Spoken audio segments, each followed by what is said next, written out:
తెలంగాణ రాష్ట్రంలో వాలంటీర్ల వ్యవస్థను తెచ్చేందుకు రాష్ట్ర ప్రభుత్వం శ్రీకారం చుడుతుంది. అయితే గతంలో వైఎస్ఆర్ కాంగ్రెస్ పార్టీ ఆంధ్రప్రదేశ్ రాష్ట్రంలో వాలంటీర్ల వ్యవస్థను తెచ్చి ఎంతో అబాసుపాలైంది. సో కేవలం వాళ్ళు పార్టీ ఏజెంట్లుగా పనిచేస్తున్నారు అనే ఆరోపణలు, విమర్శలు, అనేక వ్యతిరేకత ఎదురైంది. సో ఇప్పుడు తెలంగాణ ఆంధ్రప్రదేశ్ రాష్ట్రంలో కూటమి ప్రభుత్వం ఏర్పాటైన తర్వాత మొత్తం వాలంటీర్ల వ్యవస్థను తొలగించేసింది. కానీ తెలంగాణ రాష్ట్రంలో తెలంగాణ రాష్ట్ర ముఖ్యమంత్రి రేవంత్ రెడ్డి మరొకసారి వాలంటీర్ల వ్యవస్థను తెలంగాణలో తెచ్చేందుకు శ్రీకారం చుడుతున్నారు. అయితే ఇది కేవలం భూసార పరీక్షలు నిర్వహించేందుకు మాత్రమే తీసుకొస్తున్నట్లు మంత్రి తుమ్మల నాగేశ్వరరావు వెల్లడించారు.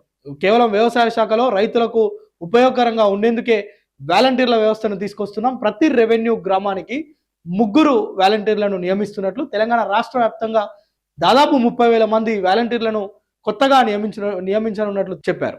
అయితే ఈ వాలంటీర్ల వ్యవస్థ ద్వారా జరిగే ప్రయోజనం ఏంటంటే గ్రామంలో ఉండే రైతులు, ముఖ్యంగా రైతులు పండించే పంటలు, వాటికి సంబంధించి సాయిల్ టెస్ట్ చేస్తారు.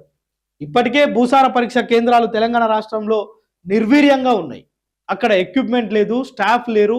ఈ క్రమంలో మరొకసారి 30,000 మంది వాలంటీర్లను పెట్టి ప్రభుత్వం ఖచ్చితంగా ఈ యొక్క సాయిల్ టెస్ట్ చేస్తుందా, ఏ భూమికి ఏ పంట వేయాలి, ఏ భూమిలో ఎంత ఎరువులు వాడాలి, ఎరువులు లేకుండా సేంద్రియ వ్యవసాయం ఎలా చేయాలి, వీటన్నిటిపైన ఒక ఖచ్చితమైన అవగాహన కలిగిన వ్యక్తులను, అవగాహన కలిగిన యువకులను, అవగాహన కలిగిన అగ్రికల్చర్ స్టడీ చేసిన యువతను వాలంటీర్లుగా తీసుకుంటుందా, దానికి ఉన్న క్రైటీరియా ఏం పెట్టుకుంటుంది, ప్రభుత్వం తీసుకునే ఈ నిర్ణయం సరైందా కాదా ఒకసారి కామెంట్ చేయండి. 30,000 మందికి ఉపాధి అవకాశాలు దొరుకుతాయి అనుకోవాలా, లేదంటే ప్రభుత్వం తీసుకొచ్చే ఈ సాయిల్ టెస్ట్ చేసేందుకు తీసుకొస్తున్న ఈ వాలంటీర్లు సరిగ్గా సాయిల్ టెస్టులు సక్రమంగా జరుపుతారా లేదా అనేది మీకున్న అవగాహన ఏంటో ఒకసారి కామెంట్ ద్వారా తెలపండి. అయితే ముఖ్యంగా రెవెన్యూ గ్రామానికి 3 చొప్పున తెలంగాణ వ్యాప్తంగా 30,000 మందిని నియమించేందుకు ప్రభుత్వం శ్రీకారం చుట్టింది. ఇప్పటికే రాష్ట్ర ముఖ్యమంత్రి రేవంత్ రెడ్డికి సంబంధించిన నియోజకవర్గం ఏదైతే ఉందో కొడంగల్, ఆ కొడంగల్ నియోజకవర్గంలో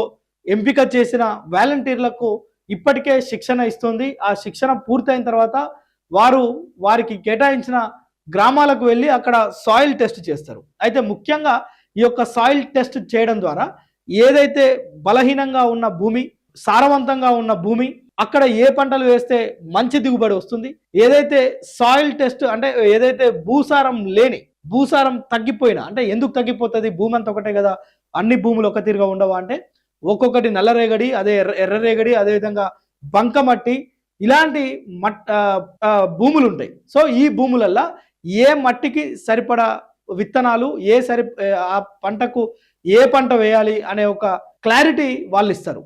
మొట్టమొదటగా ఆ యొక్క సాయిల్ని టెస్ట్ చేస్తారు. ఆ సాయిల్లో ఎంత ఖనిజ లవణాలు ఉన్నాయి, ఆ ఖనిజ లవణాలు దేనికి పనికొస్తాయి, ఇక్కడ వరేస్తే బాగుంటుందా, మొక్కజొన్న వేస్తే బాగుంటుందా, చెరుకు వేస్తే బాగుంటుందా, లేదంటే ఎలగడ పంటలు వేస్తే బాగుంటాయా, ఇలాంటి విషయాలను వాళ్ళు చెప్పాలి. వాళ్ళు చెప్పడమే కాదు, రైతులతో ఆ పంటలు వేయించాలి. ఏవైతే మనం చూస్తున్నాం అనేకంగా ఇప్పుడు వాణిజ్య సంబంధమైన పంటలు వచ్చాయి. సో అలాంటి పంటలు రెఫర్ చేస్తే రైతులు కూడా కొంత లాభదాయకంగా ఉంటారు. రైతులకు ఉపయోగపడే విధంగా ఈ కార్యక్రమాన్ని పకడ్బందీగా చేస్తే కనుక తెలంగాణలో వ్యవసాయం మరింత అభివృద్ధిలోకి వస్తుంది. అయితే ప్రభుత్వం వాళ్ళను కేవలం వీటికే ఉపయోగించుకుంటుందా, లేకుంటే ఆంధ్ర రాష్ట్రంలో వైఎస్ జగన్ మీద వచ్చిన ఆరోపణలే ఇక్కడ కూడా పునరావృతమవుతాయా చూడాలి. అయితే వీరందరికీ కూడా తెలంగాణ రాష్ట్ర వ్యవసాయ శాఖ, అదేవిధంగా ఇక్రిసాట్, ఈ 2 సమన్వయంతో శిక్షణ ఇస్తాయి. శిక్షణ ఇచ్చిన వీరందరినీ కూడా గ్రామాలకు పంపిస్తారు.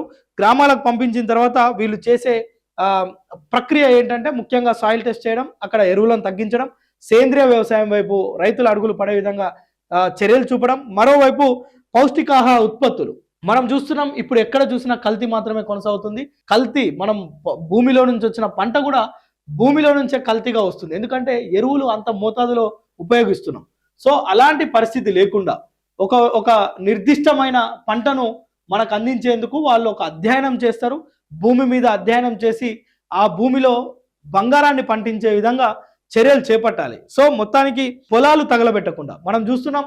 పంజాబ్, ఢిల్లీ లాంటి రాష్ట్రాల్లో, మన దగ్గర కూడా ఉంది, కాకపోతే స్వల్పంగా ఉంది. ఇతర రాష్ట్రాల్లో మనం చూస్తే కనుక పంట కోసిన వెంటనే ఏవైతే పంట కోసినాక కొర్రలు ఉంటాయో, ఏ పంటకు సంబంధించిన కొర్రలనైనా మొత్తం కూడా పెట్రోల్ పోసి తగలబెడతారు. సో ఆ మంట 2-3 రోజులు ఆ పంట మొత్తం తగలబడడం, ఆ భూమి కూడా కాలిపోవడం, అందులో ఉన్న సారవంతమైన ఖనిజ లవణాలు మొత్తం కూడా నశించిపోవడం, మళ్ళా తిరిగి వరినో లేదంటే మొక్కజొన్ననో ఇలాంటి పంటలు రిపీటెడ్ గా వేయడం వల్ల ఆ ప్రాంతాల్లో పంటలు వేయడం పక్కన పెడితే ఈ తగలబెట్టడం వల్ల ఏదైతే ఈ కొర్రలు తగలబెట్టడం వల్ల ఆ మొత్తం కూడా విపరీతమైన కాలుష్యంతో మనం చూస్తున్నాం.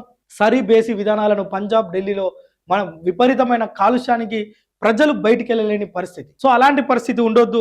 పౌష్టికాహార ఉత్పత్తులతో పాటు పొలాలను తగలబెట్టకుండా వాటిని పొలంలోనే దున్నితే గనక అది సారవంతంగా తయారవుతుంది. అదేవిధంగా ఎరువులు కూడా అంటే సేంద్రియ ఎరువులు ఉపయోగించే విధంగా చర్యలు చేపట్టాలి. సో వీటికి సంబంధించి రైతుల పక్షాన తీసుకున్న ఈ నిర్ణయం కొంత హర్షించదగ్గ విషయమే అయినప్పటికీ కూడా ప్రభుత్వం తీసుకున్న ఈ నిర్ణయం ఈ 30,000 మంది వాలంటీర్లను కేవలం వ్యవసాయానికి సంబంధించి ఉపయోగించుకుంటే తప్పులేదు. ఒకవేళ ఆంధ్ర రాష్ట్రంలో కనుక డబ్బులు పంచేందుకో లేదంటే ఎన్నికల ముందు వారిని ఏజెంట్లుగా ఉపయోగించుకుంటేనే విమర్శలకు తావించినట్లు అవుతుంది. సో చూడాలి తెలంగాణ రాష్ట్ర ప్రభుత్వం తీసుకున్న ఈ నిర్ణయం మంచిదా చెడ్డదా ఒకసారి కామెంట్ ద్వారా తెలపండి.